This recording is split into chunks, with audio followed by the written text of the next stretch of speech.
موقف فنلندا من قضية الصحراء المغربية.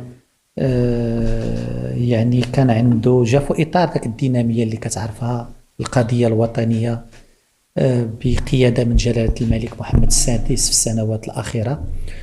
والموقف اللي خدات فنلندا كيتماشى بكثير مع الموقف اللي خدا مجلس الأمن في شهر أكتوبر الماضي من خلال القرار 2797 اللي